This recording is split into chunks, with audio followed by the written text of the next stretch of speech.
Let's go to the top 3 trading strategies of all time.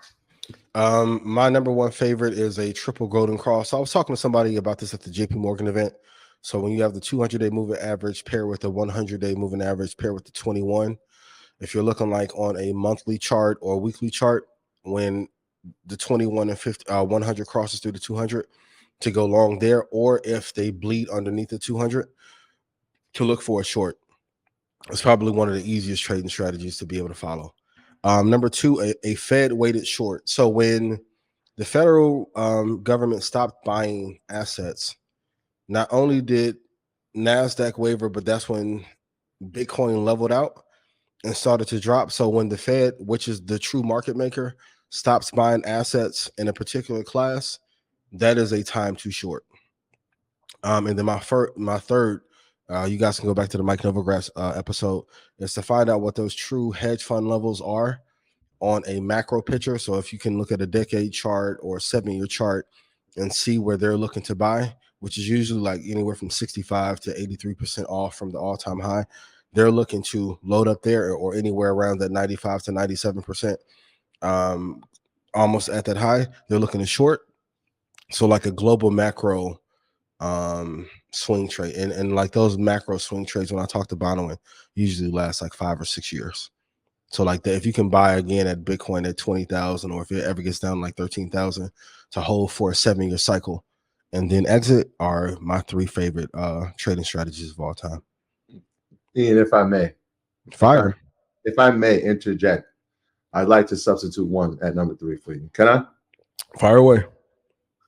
2 tech, 2 index. No stress. I mean, because a lot of our listeners, right, might not be as technically sound or fundamentally sound when it comes That's to true. So what would be the safest thing for them to do? What would put them in the position that would mitigate a lot of risk? 2 tech, 2 index. It sounds so simple, but most people won't follow it. I think it's one of the best investment strategies, personally. For somebody who's just coming into the space, who's not really familiar, find two tech. Let's see who's the top 2 in a sector. Let's invest in that. Let's find 2 indexes. Maybe, I mean, you can pick. Vanguard, we talked about a bunch of them. Invest in that. Continuously invest in it. Learn about investing, and then maybe you can learn how to trade from that. But if you're beginning in this, which a lot of people are, and I say a lot of people because we saw the number of people that came into in the investment community since the pandemic. Yeah. I think that's one of the most important strategies. So I know you didn't want to toot your own horn, pause, but I wanted to give you a lot of credit because I think it's an important strategy and it's one that's simplistic enough for the average person to understand. Even on the macro hedge fund side, like I was talking to Stock Club last Wednesday, and I did the calculation. If Kathy would have ran that strategy from 2020 through now, it would be $2.9 billion added in value in returns for our clients, just using that simple formulation.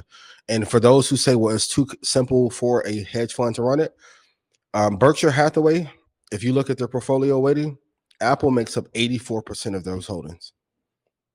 So if it's good enough for Warren Buffett, who arguably is the greatest long-term investor of all time, I think for everyone else who isn't managing multi-billions, it's an amazing strategy that it will work even better for. All right. Well, oh yeah, Maverick Carter. I forgot about him. Shout out to Mav. Shout out to Mav. He's up there. What's one of the, staying in the trading thing, what's one of the best indicators to use for trading? I debated back and forth on which one, but I'm going to go with volume profile. So volume profile gives you an assessment where, think of it like an average that does not move. So you have moving averages that will adjust over time. But the part that sucks about a moving average is over time, you'll get different price points. If you go to a wider time frame, like a monthly chart or a weekly chart, and look at volume profile, it'll give you the baseline price for where a lot of institutions want to buy. And the great part is that it's static. So if you go to a monthly chart, let's say a stock is at 150. The volume profile price may be 32.17. You may feel like it's never going to go there, but you know, if shit hits the fan and all hell breaks loose, that is like a load the boat price indicator that you can use to know where to get in. Some people use it on a 15-minute basis, 5-minute basis, but I like all my indicators to be used over a longer time frame. And if you do that, going back to the decade chart, 7-year chart, for those of you who are on the institutional side, it gives you a good estimation of like where you can buy something like at a rock bottom price. I just knew you were going to say moving averages, so I'm surprised because I still love moving averages. Me too. I love the 20-day. I know yours is the 72. I want to see 200. I want to see 100. Yeah. And so it gives me a better glimpse of the movement action. I still use the Bollinger Bands. Like I'm still using all those.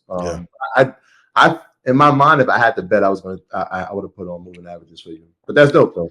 Yeah, and just trying to give something different. Also, too, like one of the things that makes trading easier. Like if I say a house is worth 500,000, but in a fire sale is worth 120, it's kind of hard if that price changes every 2 weeks.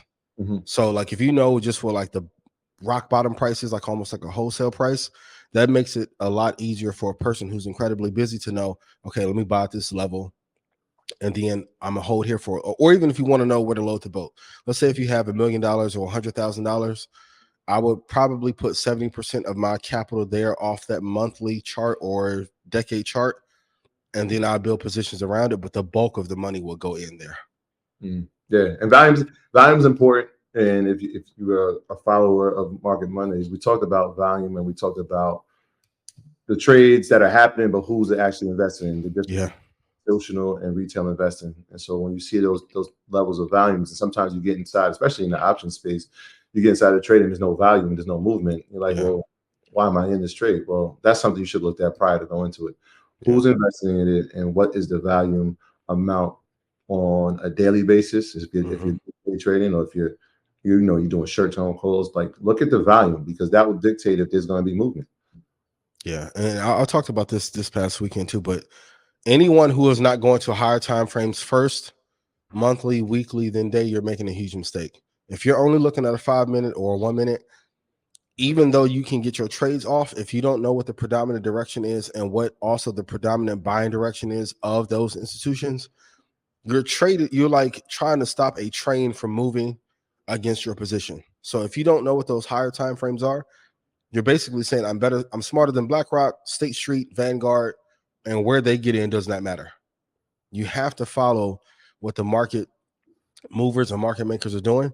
And on the future side, if you look at that commitment of traders report, it'll give you a insight of if we're buying or selling. So like last week, the COT, the balance of futures were negative. So people were shorting a lot more than they were actually buying because we haven't got to a great level to buy.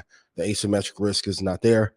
So there have been a lot more shorts. And August usually is a more volatile month, or a month we end up losing. So there's not a lot of net positive futures trades that are being active in the market right now. They'll probably come back September.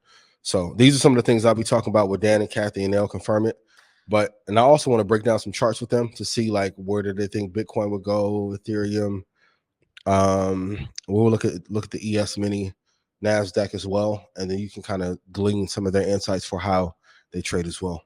Yeah, somebody had spoken to me about the market, and they were like, well, is it a good time for NVIDIA? You guys are always talking about NVIDIA, and it's pulled back. I think the most important thing that people need to realize is that stocks go down. Every day, every week, every month. Stocks go down, right? Like, it was up 220%. Currently, it's at 177% on the year. It's up 177% on the year. Stocks do come down. They do correct themselves, right? This is a natural part of it. That's why I think it's important that if you're in the space, if you're in investing, you need to experience these things. It's important that you experience these things so you can understand what it feels like during the peaks, and you need to understand what it feels like when it has some of these lows. Yeah, it's all part of it. But if you're invested, you're experiencing that, right? Stocks do go down. Please be patient. Long-term investing. Speaking of stocks coming down, Carl Icahn is fighting for his life. I didn't put him on the list, but he could have been on the list. He could have been on the list, but it goes back to some of the things we talked about of like too much hubris, too much ego, not throwing rocks from the throne. Like Carl got a little bit too pompous after the Apple institutional move that he made, and I think he let his guard down, and that fund has not performed as well as it should. And then once the short sellers got their hands on it, it started to destroy his portfolio. If Carl was a little bit nicer, and even though Buffett is a shark behind the scenes, there's a reason why he does that. Grandpa, I'm nicer than everyone. I drive the same car since 1993 and live in the same house. That's not his primary house, but it sounds good. There's a reason he has a disposition in public, because it's a lot harder to raise capital if you're deemed to be a jerk or an asshole and you're cantankerous all the time. So those are some things as an investor you have to learn to stay away from, that I've had to learn as well, because you can turn off your audience by doing some of those things. Cantankerous. Truculent. I'm ready. I'm telling you. We're going to put on a show, like a show. When everyone leaves, I want them to be like, yeah, I got the best investing talk from Ian. It's a good word. Like, yeah. I got to give you points for that word. That was good. So, yeah, I was watching CNBC and they was talking about how they was tired of hearing about moving averages. Mm-hmm. How moving averages is really irrelevant. What person made this statement? I was listening to the audio. Audio? Yeah. I mean, it's not the best way to get in. It's a mathematical calculation. So let's say if you have like a stock that's at 100, the bottom is 10, it'll get you somewhere in around like 55 or 60. I like to get in at the edges. Another tip you guys can write down, you can write out a support box and a resistance box. So from 0 up to 20%, that is your support box. From the top of the market, minus 20 is your resistance. And those will be the only areas that I will look to. So support box, I will look to go long. A resistance box, I will look to short, and stay out of the middle.